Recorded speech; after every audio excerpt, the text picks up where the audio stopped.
So there was a like a thread post that I came across not too long ago, and I remember on there the woman said, and she was speaking about the interview, and I haven't watched it yet, but what she did say in there was she said that when there's certain type of people who are multi-talented or they have different avenues that they can tap into just naturally, that in some cases, because they have all of those things, they don't fit into one particular box, and sometimes it can make them feel like they are the out on the outside regardless, of the dynamic. And so what the woman was speaking on was saying that, and I guess in the case of Amanda Seals, she said that she felt like she's one of those people and that anybody from that standpoint can relate.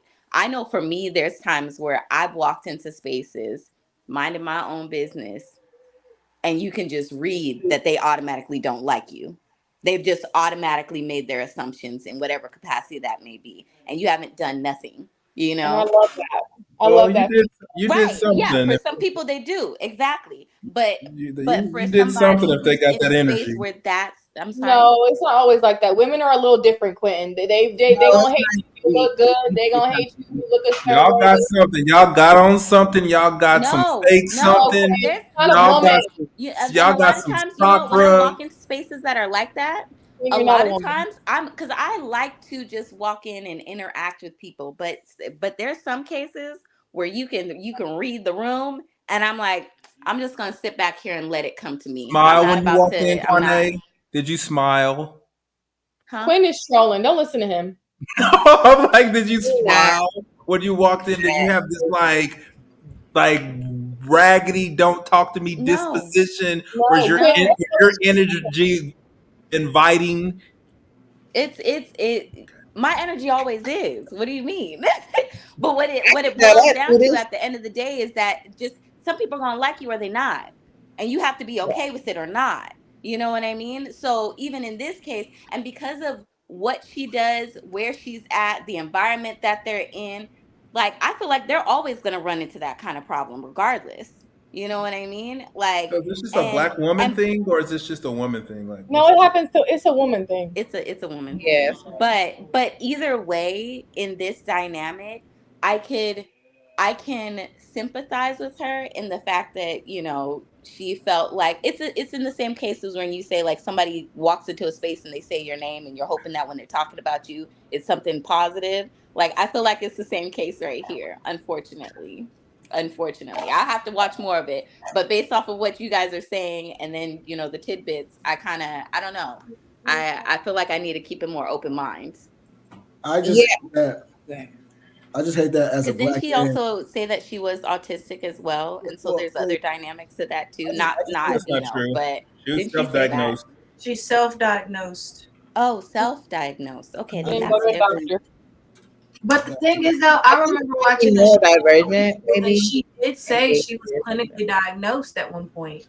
And then after the interview, she said that she was self-diagnosed. So maybe I misheard her wrong, but I thought I heard her say she was clinically diagnosed at one point. Hmm. Maybe I heard her wrong. it was a play I on words. haven't seen the interview, but from what I saw, it did seem like she was kind of coming from a more victim mentality, and like, Yeah. but I never like get on board with the whole like, oh, if you complain at all, you're a victim. If there's an actual problem, I think you can talk about it and complain about it. I don't think that makes you a victim. But like he was saying, when you start blaming every other person, instead of like just worrying about what you need to do, it does seem more like you feel like you were attacked. And she was right. Naturally, if you feel attacked, whether it's real or perceived, you're going to be defensive. And so that defensiveness she was coming from, it could have been also stemming from things in her past and always kind of feeling like that in her life, and she's already perceiving that people don't like her, and that's not true, but she's coming off defensive. That could have made them not like her because she was coming off defensive. So, it's like, it's a complex thing with, how people get along, how women get along, because me being a part of a few sororities is always, sometimes it's drama when Whoa, women whoa, try to whoa, get whoa. Did you say you're a part of a few sororities? shoots a few sororities. Yeah. That's You possible. can be a part of more than one sorority. No. I'm sorry, keep going. No, not divine. Like, okay, so I'm part of Divine Nine. Then also I'm part of the band sorority, Psi Beta Sigma. You can be part of those things. And then my Divine Nine is Zeta, so 2 different sororities. But and then you got other Greek sororities that have nothing to do with Divine Nine. You can also be a part of those. So but you can't be part of more than Divine Nine if you're talking about Black culture. I know some people might not know what I'm talking about, but so anyways. I just know that when it's a space of women, often there are perceived things that get in the way and that cause jealousy, that cause defensiveness, that cause attitude, and it usually, is a lot of, it's hard to work with other women sometimes, honestly, just being honest about it. So yeah, that's probably what she was getting, because she was already perceiving that they didn't like her. They couldn't not been true, so she was coming off towards them as defensive. And so then they did start to not like her, so it could have been a lot of things, so I don't know. I haven't seen the video. She's crazy. She's out of her mind. She's a victim always. Everybody is against her. Nobody likes her. It doesn't matter if it's a girl or a guy. She's always complaining about how it is that she's not getting her way.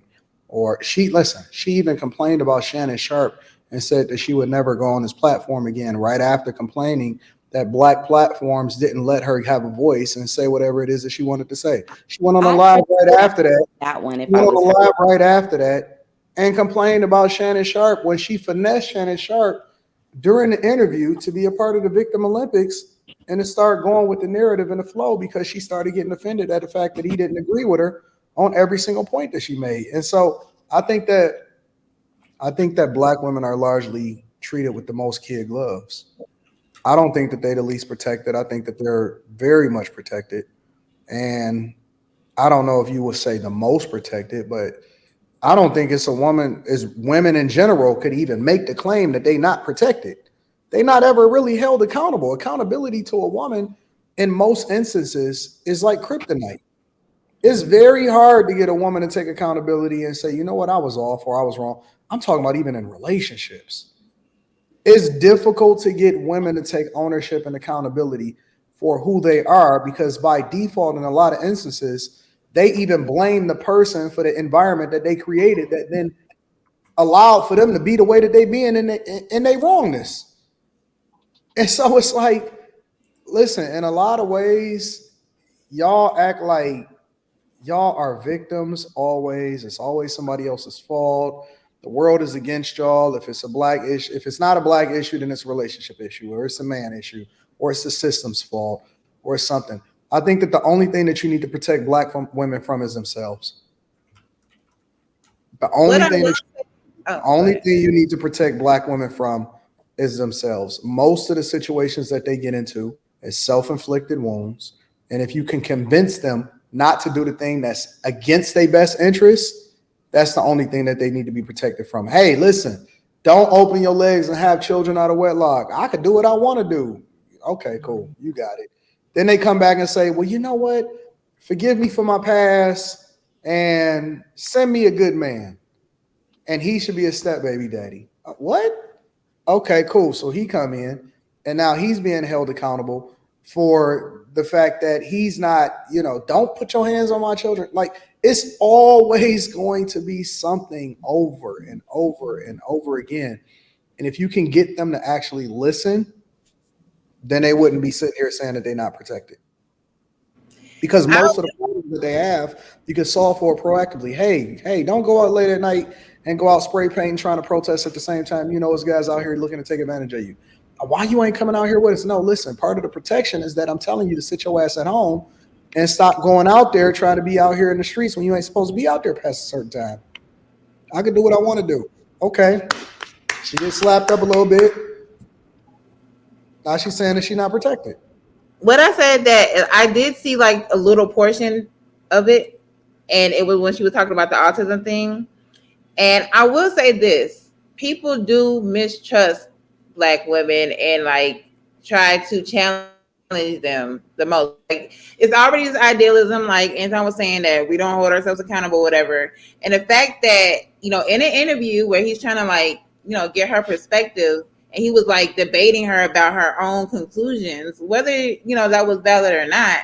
I don't think that's a place for an interview, and I don't think he would have did that to somebody who wasn't a black woman. Not You being feel able me? to go on a black Like, platforms, and that black platforms he's saying, reject. like if Cat Williams and his interview was awesome, but if Cat Williams would have been like, "Well, I'm bipolar," I don't think he would have been arguing Cat Hold on, Williams' hold on one second. Hold on one second. bipolarism like he did Hold her on. as a black woman. That's I all know I'm you saying. get delayed on your phone a little bit, but listen, first of all, there's levels to this. All right. You don't treat the president of the United States with the same level of respect, or you treat him with a greater level of respect than you treating this regular basic guy that comes up. All right. Cat Williams is Cat Williams. She's not on the level of Cat Williams. That's number one. All right. Number two, Shannon Sharpe has pushed back against plenty of male guests that's come on his platform. But see, this is the thing. Then women will selectively pick and choose in order to compare against the person that they're trying to have a conversation with. Okay. Just because he didn't agree don't mean that he pushed back. What Shannon said, for example, she said, "Oh my God, I checked the teacher, in front of the class or whatever, and then now the teacher is racist." And so Shannon Sharpe was like, "Well, in a way, I was raised," and he used himself as an example. He said, "I was raised in an environment where children were not allowed to talk back or check grown folks, especially in public. And so is it a possibility that could have been, or do you just automatically attribute it to racism?"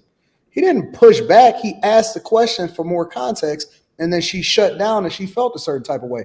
What about the fact that when she came in the whole interview and she admitted it and she said it herself, Shannon tried to meet her with love and tried to give her a hug, and she spent him off like, "Nah, don't touch me."